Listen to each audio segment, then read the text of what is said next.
Lecture du livre de Ellen G. White, intitulé Message à la jeunesse. Section 13. Récréation et divertissement. Il faut distinguer entre la récréation et l'amusement. La récréation, lorsqu'elle est ce que son nom signifie, c'est-à-dire une recréation, fortifie et élève. Elle rafraîchit l'esprit et le corps, et nous permet de reprendre avec une nouvelle vigueur l'œuvre de notre vie, en nous détournant de nos occupations ordinaires. D'autre part, l'amusement est recherché pour l'amour du plaisir, et il est souvent poussé à l'excès. Il absorbe les énergies nécessaires au travail utile et compromet le succès véritable de la vie. Chapitre 124. L'utilité des récréations. Il ne devrait pas y avoir de gens plus heureux que les chrétiens, car ils savent que Dieu est leur Père et leur ami éternel. Cependant, beaucoup de chrétiens de nom ne représentent pas fidèlement leur religion. Ils se montrent sombres, comme enveloppés d'un nuage. Ils parlent souvent des sacrifices qu'ils ont consentis en devenant chrétiens. Ils s'adressent à ceux qui n'ont pas accepté le Christ, cherchant à leur montrer qu'ils devront renoncer à tout ce qui fait le prix de la vie. Ils couvrent d'un drap mortuaire la bienheureuse espérance du chrétien. Ils donnent l'impression que les exigences divines constituent un fardeau même pour les personnes de bonne volonté, et qu'il faut renoncer à tout ce qui peut donner de la joie et de la satisfaction. Disons sans hésiter que de tels chrétiens ne sont pas des échantillons fidèles. Dieu est amour. Celui qui demeure en Dieu demeure dans l'amour. Quiconque connaît par expérience l'amour et les tendres compassions du Père céleste répandra lumière et joie où qu'il se trouve. Sa présence dégagera comme un doux parfum. En contact avec Dieu et avec le ciel, il communiquera la pureté et la noble amabilité du ciel à tous ceux qui subissent son influence.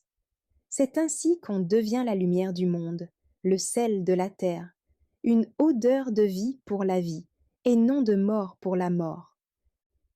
Récréation chrétienne.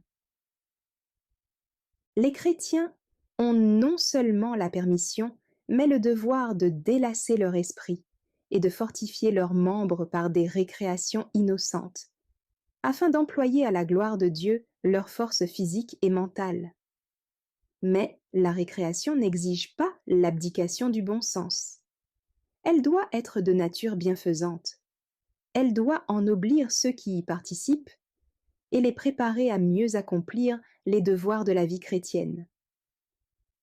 Dieu ne saurait excuser ceux qui se livrent à des amusements tendant à les disqualifier en vue d'un accomplissement fidèle des devoirs ordinaires de la vie, et à leur ôter le désir de contempler Dieu et les choses célestes.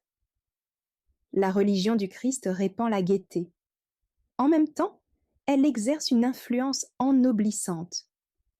Elle s'élève au-dessus des folles plaisanteries et des vains badinages. Toutes nos récréations doivent nous permettre de puiser un nouveau courage et de nouvelles forces à la source divine, pour que notre vie atteigne un niveau plus élevé de pureté, de vraie bonté, de sainteté. Aimer ce qui est beau. Notre grand Dieu aime tout ce qui est beau. Il nous en a donné des preuves évidentes dans ses œuvres. Il avait planté un jardin magnifique en Éden, pour nos premiers parents. Il avait fait pousser du sol toutes sortes d'arbres majestueux, utiles et agréables à voir. Des fleurs d'une rare beauté, de toutes couleurs, parfumaient l'atmosphère.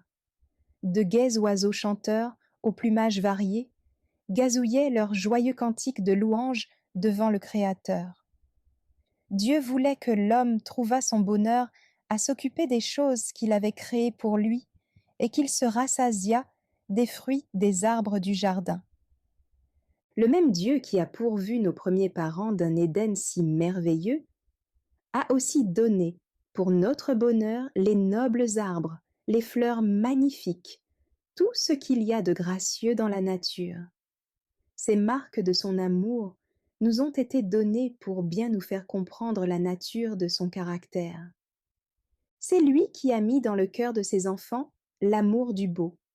Mais, chez plusieurs, cet amour a subi une perversion. Les bienfaits et les beautés que Dieu a répandus sur nous sont devenus un objet de culte, tandis que le glorieux donateur a été mis en oubli. Il y a là une ingratitude stupide. Nous devrions reconnaître l'amour de Dieu envers nous dans toutes ses œuvres. En retour de tant de preuves d'amour, nos cœurs devraient lui donner ce qu'il y a de meilleur et de plus saint dans leurs affections. Le grand artiste. Dieu nous a entourés des magnifiques spectacles de la nature pour susciter notre intérêt. Il veut que nous associons les gloires de sa nature à son caractère. Si nous étudions soigneusement le livre de la nature, nous y contemplerons avec fruit l'amour et la puissance infinie de Dieu. On exalte le génie artistique qui produit de charmants tableaux. Certains mettent au service de l'art toutes leurs facultés, mais à quelle distance ils restent de la nature? Aucun art ne peut reproduire les perfections de la nature. Il est des chrétiens qui s'extasient sur un tableau reproduisant un coucher de soleil. Leurs hommages vont à l'artiste, tandis qu'ils restent indifférents devant un coucher de soleil réel, qu'ils pourraient admirer par une soirée sans nuages. Où l'artiste a-t-il trouvé son modèle? Dans la nature. C'est le grand artiste divin qui a peint sur la toile mouvante et changeante du ciel les gloires du coucher du soleil. Il a coloré les cieux d'or, d'argent et de cramoisi, comme si les portes des plus hauts cieux étaient ouvertes toutes grandes, pour nous faire entrevoir son éclat et livrer à notre imagination les gloires qu'il renferme. Beaucoup se détournent avec indifférence de ce tableau céleste. Ils négligent de reconnaître l'amour et la puissance infinie de Dieu dans les beautés incomparables du ciel et se laissent ravir quand ils admirent, avec un esprit d'adoration, des tableaux imparfaits, simples, imitation de l'œuvre du grand artiste.